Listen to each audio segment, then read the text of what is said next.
Fiscal imbalances as a result of the concerted effort to restore fiscal balances through tax reforms, expenditure management, institutional reforms, and fiscal sector reforms in the first half of the 1990s. There was significant reduction in the magnitude of the fiscal deficit and the proportion of the debt relative of the GDP during the period of 1991 and 1997. However, during the period 97 to 2003, there was a reversal in the trend of fiscal consolidation to the cumulative impact of the industrial slowdown. Three-fifth pay commission award for a lower than expected revenue buoyancy culminated in fiscal deterioration. This deterioration in the Indian fiscal position happened at the opportune time when there was fiscal improvement and the world over and India was trying to globalize. The structural transformation in the economy also impacted upon the tax revenue flows. The structural character acquired by revenue imbalances during 1990s and has been a critical factor underlying the rigidity of fiscal imbalances and explain as to why fiscal correction has not been durable since 1990. Thus, the combined fiscal deficit at the end of decades was the same as bringing at around 9% of the GDP. The reduction in the fiscal deficit at the center, which has also followed a zigzag path, has been offset by a rise in the fiscal deficit of the state.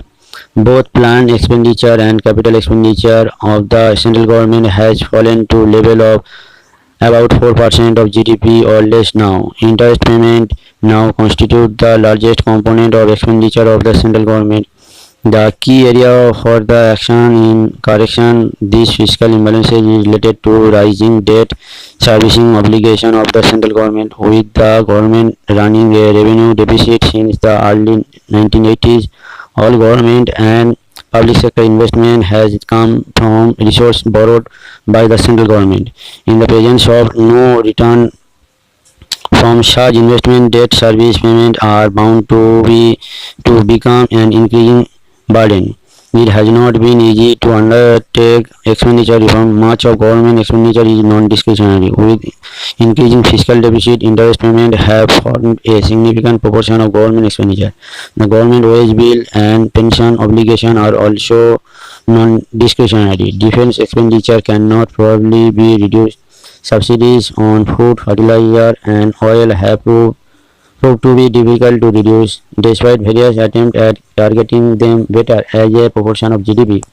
However, they are now lower than they were in the early 1990s, though there are now renewed pressure for higher subsidies because of the recent increase in the prices of each item. Overall, the correction in total central government expenditure has essentially come from reduction in capital expenditure. The most important reform measure was passing of the fiscal responsibility legislation in 2003. In the year following the enactment of Fiscal Responsibility and Budget Management Act, the fiscal deficit declined from 4.5% to GDP in 2003-4 to 2.6% in 2007-8. In 2019, the fiscal deficit was 6.9, revised estimate.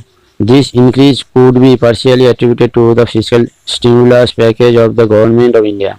The health of the central government's finances did deteriorate on account of the stimulus package. The target fiscal deficit for the year 2011-12 and 2012-13 is 4.8% and 4.1% of GDP, respectively.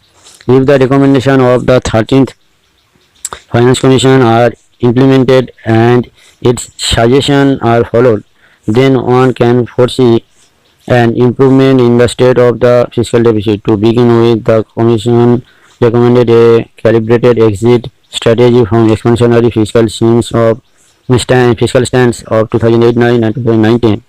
It has suggested that the revenue deficit of the center should be eliminated and that the objective should be to have a revenue surplus 2014-2015 onwards.